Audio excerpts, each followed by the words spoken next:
प्रेरणा और ज्ञान की धारा सब्सक्राइब करें अमृत प्रवाह। महाभारत सिर्फ युद्ध की कहानी नहीं, धर्म और अधर्म के संघर्ष का युगांतकारी संदेश है।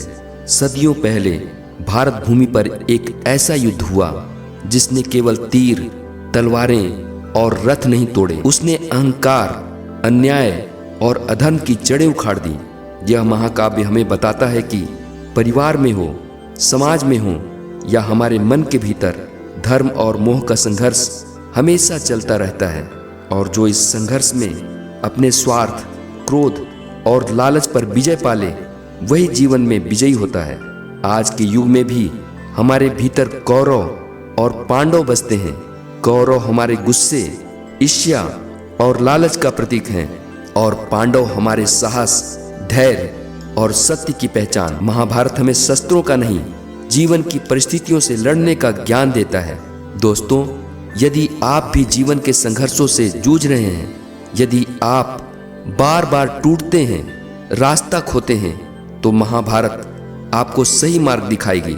इसलिए आज से इस कथा के हर भाग को पूरा सुनें, समझें और इस ज्ञान की धारा को फैलाएं। अगर आप चाहते हैं कि यह प्रेरणा और ज्ञान की धारा बढ़ती रहे तो अमृत प्रवाह चैनल को सब्सक्राइब जरूर करें। आपके सहयोग से ही ज्ञान अमृत बनकर प्रवाहित होता है। महाभारत की शुरुआत होती है भरत वंश से। राजा भरत इतने न्यायप्रिय थे कि भारतवर्ष उन्हीं के नाम पर पड़ा। समय बीतता गया, वंश बढ़ता गया और इस साम्राज्य को संभाला शांतनु ने। वे न्यायप्रिय, वीर और बहुत आकर्षक व्यक्तित्व वाले राजा थे। एक दिन वे गंगा नदी के तट पर पहुंचे। वहीं उन्हें एक दिव्य स्त्री दिखाई दी, माँ गंगा। वह सुंदरता की प्रतिमूर्ति थी। शांतनु मोहित हो गए। उन्होंने विवाह का प्रस्ताव रखा। गंगा मुस्कुराई और बोली, विवाह स्वीकार है, लेकिन एक शर्त है, आप मेरे किसी भी कर्म के बारे में प्रश्न नहीं करेंगे। शांतनु मान गए। विवाह हुआ, लेकिन जैसे ही संतान होती, गंगा उसे नदी में बहा देती। राजा शांतनु तड़पते रहे, पर वचन के कारण मौन रहे। जब 8वीं संतान को बहाने लगी तो शांतनु से सहा न गया और प्रश्न कर दिया। गंगा रुक गई और बोली, राजन, यह वारण छिपा था। यह सारे देवगढ़ थे जिन्हें साप मिला था। आज आपका प्रश्न करना उचित था, इसलिए यह पुत्र अब जीवित रहेगा। यह बालक था देवव्रत, जो आगे चलकर बने संसार भर में प्रसिद्ध भीष्म पितामह। एक व्यक्ति का त्याग कभी कभी पूरे युग की दिशा बदल देता है, और एक प्रतिज्ञा इतिहास को ही नया रूप दे सकती है। देवव्रत बड़े होकर ऐसे योद्धा बने जिन्हें देखकर देवता भी अभिमान करते। उनकी शिक्षा गुरु परशुराम के अधीन हुई। धर्म, नीति, युद्ध, हर विज्ञान में वे अद्भुत थे। हस्तिनापुर की प्रजा खुश थी क्योंकि उन्हें भविष्य का राजा मिल चुका था। एक दिन राजा शांतनु जंगल में शिकार पर गए। वहां उन्होंने सुगंधित गंध महसूस की और देखा एक सुंदर स्त्री नाव चला रही थी। उसका नाम था सत्यवती। शांतनु उनके प्रेम में पड़ गए, लेकिन समस्या क्या थी? सत्यवती के पिता ने शर्त रखी, मेरी बेटी का पुत्र ही राजा बनेगा। शांतनु दुखी हो गए क्योंकि राज्य का उत्तराधिकारी पहले से देवव्रत थे। राजा की पीड़ा देखकर देवव्रत पहुंचे सत्यवती के पिता के पास। वहां उन्होंने वह प्रतिज्ञा ली जिसने महाभारत की जड़ें बो दी। देवव्रत बोले, मैं हस्तिनापुर का राजा नहीं बनूंगा, और इतना ही नहीं, मैं जीवन भर विवाह नहीं करूंगा, ताकि मेरे किसी संतान को भी राज्य का अधिकार न मिले। उनकी ये प्रतिज्ञा सुनकर देवी देवता स्तब्ध रह गए। आकाश गूंज उठा। आवाज आई, तुम आज से भीष्म कहलाओगे, क्योंकि तुम्हारा व्रत भीषण है। और तब से देवव्रत बने भीष्म पितामह। अब कहानी आगे बढ़ती है सत्ता के खेल की ओर। भीष्म के त्याग के बाद सत्यवती का विवाह शांतनु से हो गया। 2 पुत्र हुए, चित्रांगद और विचित्रवीर। चित्रांगद युद्ध में मारे गए। विचित्रवीर का विवाह दोनों काशी राजकन्याओं अंबा, अंबिका, अंबालिका से होना था। अंबा पहले से किसी से प्रेम करती थी। भीष्म ने तुरंत उसे सम्मान पूर्वक वापस भेज दिया, लेकिन जब उसका प्रिय उसे स्वीकार न कर पाया तो अंबा के मन में अग्नि भड़क उठी। मेरे जीवन का नाश भीष्म के कारण हुआ है। वह क्रोध, प्रतिशोध और दर्द से भर उठी और उसने प्रतिज्ञा ली, मेरा जीवन अब सिर्फ भीष्म के विनाश के लिए है। उसकी प्रतिज्ञा भविष्य में भीष्म का वध का कारण बनी। मित्रों, विचित्रवीर के विवाह के कुछ ही वर्षों बाद अचानक उसकी मृत्यु हो गई। उनकी कोई संतान नहीं थी। राज्य फिर से उत्तराधिकार संकट में डूब गया। सत्यवती चिंतित हो उठी। भीष्म तो ब्रह्मचर्य प्रतिज्ञा के कारण सिंहासन नहीं ले सकते थे। अब हस्तिनापुर की वंश की परंपरा कैसे चले? राजा के भविष्य के लिए, वंश की रक्षा के लिए सत्यवती ने एक अत्यंत कठिन निर्णय लिया। सत्यवती पहले एक मछुआरे की पुत्री थी। युवावस्था में ऋषि पराशर के वरदान से उन्हें वेदों जैसी सुगंध और दिव्यता मिली थी और उसी समय एक पुत्र हुआ था जिसका नाम था कृष्णद्वैपायन व्यास। वही आगे चलकर बने महाभारत के रचयिता। सत्यवती ने अपने उसी पुत्र व्यास को बुलाया और उनसे आग्रह किया कि वंश की रक्षा हेतु वे नियोग प्रथा के अनुसार विचित्रवीर की विधवाओं से संतान उत्पन्न करें। व्यास सहमत हुए क्योंकि वह राज्य और धर्म की रक्षा के लिए था, न कि व्यक्तिगत इच्छा के लिए। सबसे पहले व्यास अंबिका के पास गए। व्यास तपस्वी, कठोर और तेजस्वी थे। अंबिका उनके तेज से भयभीत हो गई। उन्होंने आंखें बंद कर लीं। इसका परिणाम हुआ उनसे जन्मे पुत्र धृतराष्ट्र जन्म से अंधे हुए। इसके बाद व्यास अंबालिका के पास गए। अंबालिका उनके रूप से पीली पड़ गई। भय और संकोच से परिणाम स्वरूप उनसे उत्पन्न हुए पांडु, जिनका शरीर रक्तहीन और पीला था। सत्यवती चिंतित हुई, एक अंधा और एक दुर्बल। उन्होंने व्यास से फिर निवेदन किया। इस बार अंबिका ने व्यास के भय से अपनी दासी को भेज दिया। वह दासी निर्भय थी, विनम्र थी और समर्पित थी। उसके मुख से न भय था न संकोच। उससे उत्पन्न हुआ एक अद्भुत तेजस्वी और विद्वान बालक विदुर, जो नीतिवेत्ता और धर्मज्ञ बने। विदुर का जन्म भले दासी से हुआ, पर वे चरित्र, ज्ञान और सत्य के प्रतीक थे। उनकी वाणी में नीति थी, व्यवहार में बुद्धि थी और कार्यों में धर्म। जहां धृतराष्ट्र का जीवन अंधकार और पांडु का जीवन दुर्बलता का प्रतीक था, वहीं विदुर न्याय का प्रकाश बनकर हस्तिनापुर में चमके। धृतराष्ट्र बड़े थे, पर अंधत्व के कारण उन्हें राजा नहीं बनाया जा सकता था। राजा को केवल योद्धा नहीं, स्थिति को देखने वाला और निर्णय लेने वाला भी होना चाहिए। इसलिए पांडु सिंहासन पर बैठे। विदुर ने राज्य का प्रशासन संभाला और धृतराष्ट्र को सम्मान दिया गया। पांडु के राजा बनने से एक समय के लिए हस्तिनापुर में शांति और स्थिरता आई, लेकिन नियति को कुछ और ही मंजूर था। एक दिन पांडु शिकार पर गए। उन्होंने एक हिरण को मारा जो अपने साथी के साथ मैथुन कर रहा था।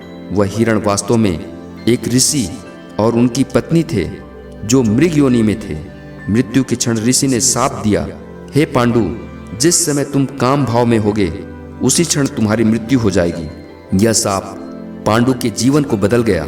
वह सिंहासन छोड़कर वन में चले गए। कुंती और माद्री उनके साथ गई। कुंती के पास बचपन से एक वरदान था, कोई भी देवता का आह्वान कर सकती थी और उनसे संतति प्राप्त कर सकती थी। यह वरदान उन्होंने ऋषि दुर्वासा से पाया था। पांडु ने इस वरदान का उपयोग धर्म सम्मत रूप से राजा के भविष्य के लिए करने का प्रस्ताव रखा।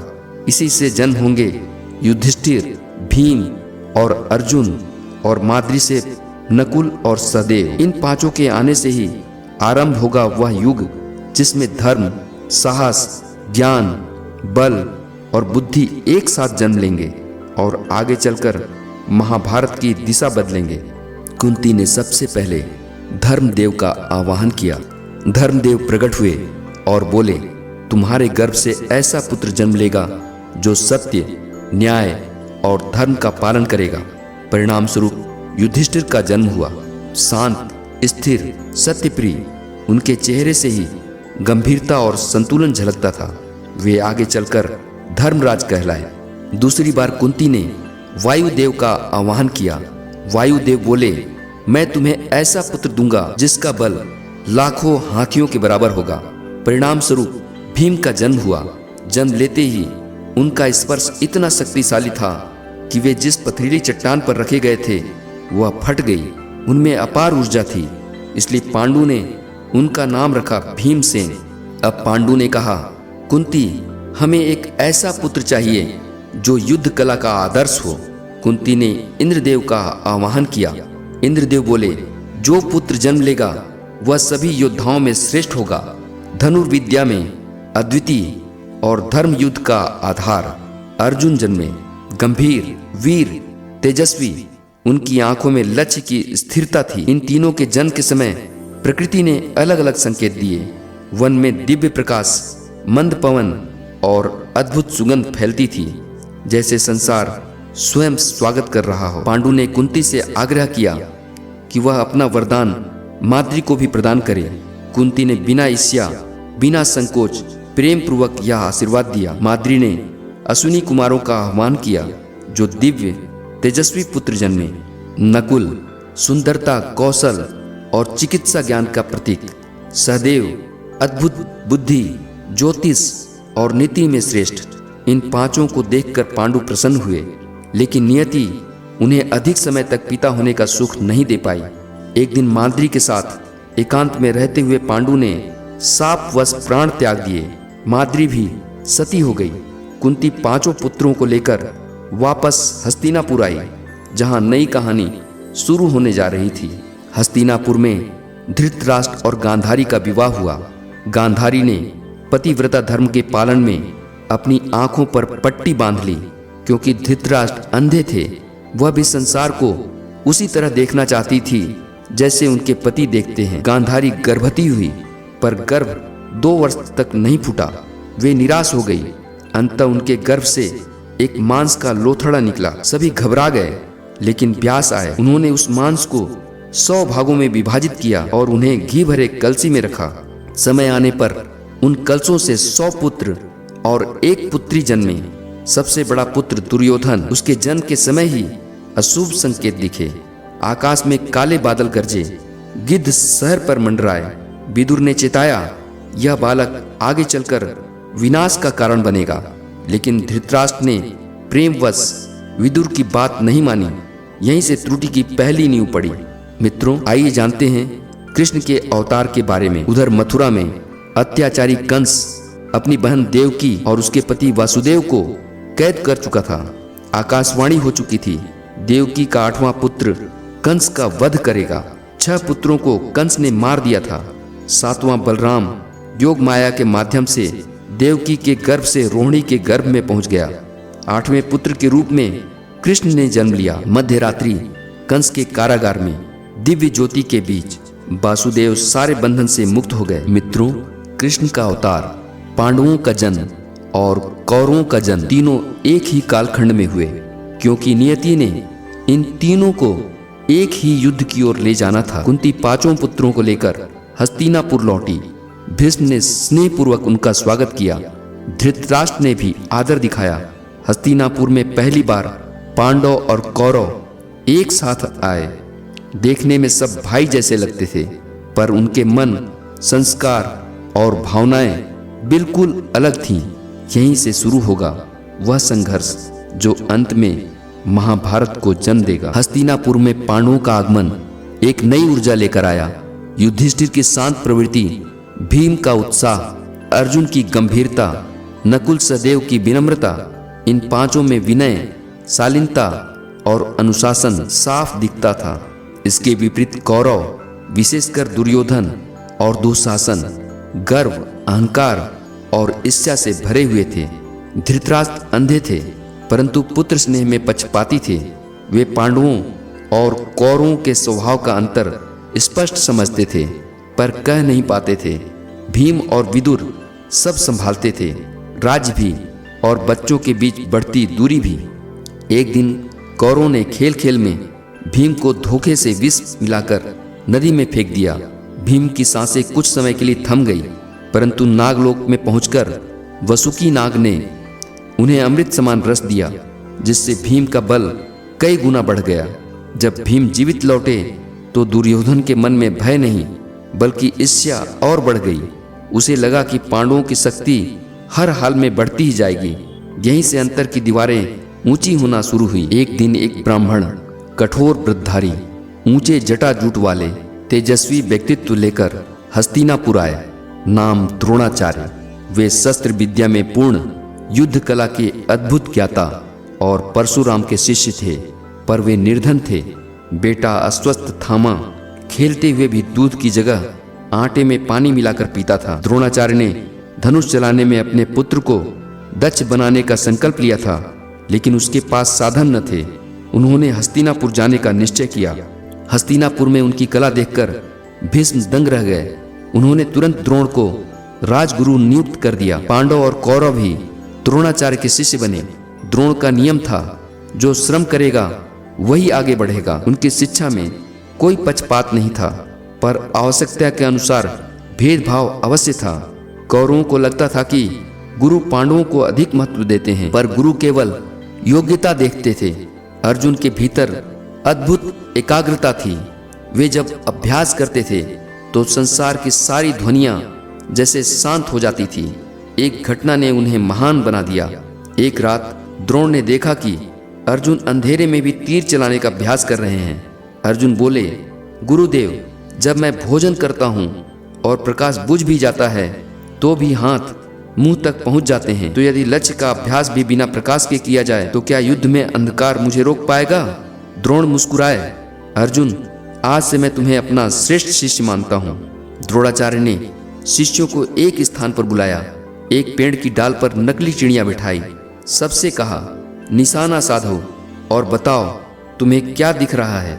दुर्योधन बोला, मुझे पेड़, डाल, चिड़िया और पूरा आसपास दिख रहा है। भोज, विकर्ण आदि बोले, हमें चिड़िया भी दिख रही है और पेड़ भी। अर्जुन की बारी आई। द्रोण ने पूछा, अर्जुन, तुम्हें क्या दिख रहा है? अर्जुन बोले, मुझे केवल चिड़िया की आंख दिखाई दे रही है। द्रोण बोले, क्या पेड़ दिखाई दे रहा है? नहीं। क्या आकाश दिख रहा है? नहीं। क्या चिड़िया का शरीर दिख रहा है? नहीं गुरुदेव, मुझे केवल लक्ष्य की आंख दिख रही है। द्रोण ने कहा, तुम तीर छोड़ सकते हो। अर्जुन ने तीर छोड़ा और चिड़िया की आंख भेद गई। यही वह क्षण था जिसने अर्जुन को श्रेष्ठ धनुर्धर घोषित कर दिया। दुर्योधन को अर्जुन से गहरी ईर्ष्या होने लगी। वह सोचता था, गुरु हमेशा अर्जुन की प्रशंसा करते हैं, पांडवों को राज्य का अधिकार मिलेगा तो मेरा क्या होगा? भीष्म, विदुर, द्रोण सभी इस ईर्ष्या को समझते थे, पर रोक नहीं पाते थे। दोनों ही गदा युद्ध में श्रेष्ठ थे। भीम के पास अपार शक्ति थी, दुर्योधन के पास कड़ा अभ्यास और स्वाभिमान। पर जब भीम अभ्यास में थोड़ी सी भी श्रेष्ठता दिखाते, दुर्योधन का चेहरा क्रोध से भर जाता था। दुर्योधन कहने लगा, गुरु द्रोण पांडवों को अधिक महत्व देते हैं। भीम भी अर्जुन की प्रशंसा करते हैं। राज्य पांडवों का ही होगा। मामा शकुनी ने इस जलते मन पर घी डालना शुरू कर दिया। दुर्योधन, तुम हस्तिनापुर के असली उत्तराधिकारी हो। पांडव तुम्हारे शत्रु हैं। एक दिन ये तुमसे सब कुछ छीन लेंगे। इस विष ने दुर्योधन, दुशासन और अन्य कौरवों के मन में घृणा, बैर और ईर्ष्या की आग जला दी। कई और परीक्षाओं के बाद यह स्पष्ट हो गया, अर्जुन धनुर्विद्या में अद्वितीय हैं, युधिष्ठिर धैर्य और नीति में श्रेष्ठ हैं, भीम शक्ति में अनुपम हैं, नकुल सहदेव घुड़सवारी, तलवार और ज्ञान में अद्भुत हैं। द्रोणाचार्य ने घोषणा की, मेरे शिष्यों में सबसे श्रेष्ठ धनुर्धर अर्जुन हैं। दुर्योधन यह सुनकर आग बबूला हो गया। भीष्म ने भी कहा, अर्जुन जैसा धनुर्धर संसार में कोई नहीं। यही बात दुर्योधन के सीने में और गहरी चुभ गई। और इसके पश्चात आगमन होता है कर्ण का। यह वही क्षण था जब एक नया पात्र मैदान में प्रवेश करने वाला था, एक ऐसा योद्धा जिसकी प्रतिभा और पीड़ा इतिहास की धारा को बदल देगी। द्रोण के मंच पर जहां सब पांडव और कौरव खड़े थे, वहां आया एक तेजस्वी दिव्य कवच कुंडल पहने हुए योद्धा। उसने घोषणा की, मैं अर्जुन को चुनौती देना चाहता हूं। उसका नाम था कर्ण। उसकी आवाज में आत्मविश्वास था और उसके भीतर वर्षों से दबी हुई पीड़ा। कर्ण ने धनुष खींचा, लक्ष्य सामने था। द्रोणाचार्य ने पूछा, तुम कौन हो? तुम्हारा वंश क्या है? राजकुमारों के बीच खड़े होकर चुनौती देने का अधिकार किसने दिया? कर्ण शांत स्वर में बोला, मैं धनुर्विद्या का विद्यार्थी हूँ, बस अपनी क्षमता सिद्ध करना चाहता हूँ। लेकिन द्रोण ने कहा, अर्जुन को चुनौती देने के लिए तुम्हें क्षत्रिय होना चाहिए। तुम्हारा जन्म क्या है? कर्ण मौन हो गया, क्योंकि वह स्वयं नहीं जानता था कि वह कौन है। पालक पिता अधिरथ सारथी थे, माता राधा थी। उसका जन्म रहस्य से भरा था। सभा में व्यंग उठने लगे। सारथी का बेटा यह राजकुमारों को चुनौती देगा। कर्ण के चेहरे पर लज्जा नहीं थी, लेकिन हृदय में जलती हुई पीड़ा जरूर थी। दुर्योधन यह सब देख रहा था। वह जानता था कि यह कोई साधारण युवक नहीं, वह अर्जुन के बराबर या उससे अधिक भी कौशल वाला योद्धा है। वह आगे आया और बोला, एक योद्धा की पहचान उसके कर्म से होती है, जन्म से नहीं। और उसी क्षण उसने घोषणा कर दी, मैं कर्ण को अंग देश का राजा घोषित करता हूँ। सभा स्तब्ध रह गई। जिस युवक के पास खड़ा होने का अधिकार भी नहीं दिया जा रहा था, वह अचानक एक राज्य का स्वामी बन गया।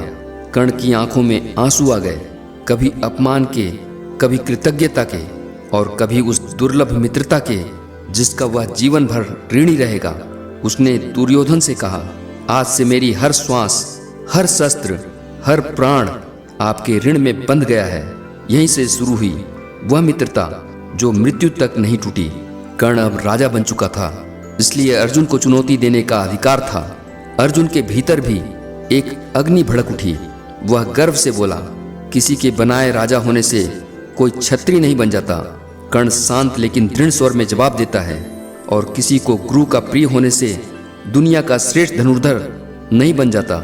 लोग स्तब्ध थे, दोनों की आंखों में आग। युद्ध होने ही वाला था, लेकिन उसी समय कर्ण के वृद्ध पालक पिता अधिरथ आ गए।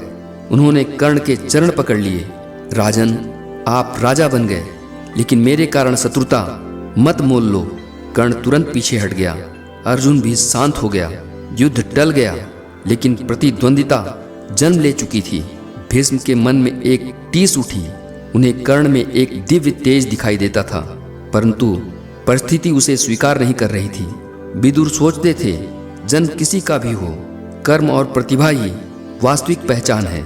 लेकिन परंपरा और समाज की कठोरता कर्ण को अपने घेरे में कसकर बांधे हुए थी। कर्ण का जीवन एक विरोधाभास था। अपार प्रतिभा पर मान्यता नहीं, महारथी पर जन्म का अपमान, हृदय से उदार पर भाग्य से पीड़ित, दुर्योधन का मित्र पर धर्म के विपरीत खड़ा। कहते हैं दुनिया में सबसे बड़ी पीड़ा वह है जब कोई व्यक्ति जानता हो कि वह महान है, लेकिन दुनिया उसे छोटा साबित करने पर तुली हो। कर्ण इसी पीड़ा का प्रतीक थे। द्रोणाचार्य ने मन ही मन सोचा, कर्ण में अर्जुन को चुनौती देने की क्षमता है, लेकिन धर्म का मार्ग क्या कहता है और गुरु का कर्तव्य क्या है। उन्हें यह भी भय था कि कर्ण का साथ दुर्योधन को और शक्तिशाली बना देगा, लेकिन कर्ण के कौशल को नकारना भी संभव नहीं था। इस घटना के बाद ईर्ष्या का बीज दुर्योधन के मन में और गहराई तक जम गया। उसे लगने लगा पांडव मेरा सब कुछ छीन लेंगे, और कर्ण अब उसका सबसे बड़ा सहारा था। उधर पांडवों के मन में भी एक भय था, कर्ण की प्रतिभा अर्जुन को गंभीर चुनौती देगी।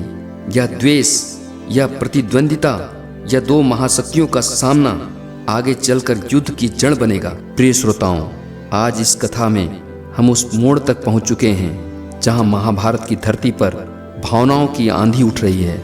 नियति अपने अध्याय लिख रही है और पात्र अपने अपने धर्म और अधर्म की ओर खींचते जा रहे हैं। कर्ण का आगमन, अर्जुन को दी गई चुनौती, दुर्योधन का बढ़ता हुआ अभिमान और पांडवों कौरवों के बीच तीखी होती दूरियां, इन सब ने आने वाले भयावह भविष्य की नींव रख दी है। लेकिन प्रिय साथियों, कहानी यहाँ खत्म नहीं होती। यहाँ से तो असली महाभारत आरंभ होता है। अब अगली वीडियो में आप सुनेंगे लाक्षागृह का कुटिल षड्यंत्र, वनवास की कठिन रातें, द्रौपदी का स्वयंवर और अर्जुन का अद्वितीय विजय, धूत क्रीड़ा, अधर्म का सबसे घातक खेल, कृष्ण का शांति दूत बनकर आगमन, कृष्ण के विराट रूप का दर्शन और अंततः महाभारत का महायुद्ध। मित्रों, यदि अमृत प्रवाह की यह आध्यात्मिक, भावपूर्ण और ज्ञानमयी प्रस्तुति आपके मन को छू रही है तो इस वीडियो को लाइक करें, अपने विचार कमेंट में जरूर साझा करें और चैनल को जरूर सब्सक्राइब करें, क्योंकि आगे आने वाले भागों में लाक्षागृह से लेकर महायुद्ध तक की पूरी गाथा आपको जीवन की वह समझ देगी जो सदियों से घरों की दीपक की तरह जली है। जय श्री कृष्ण।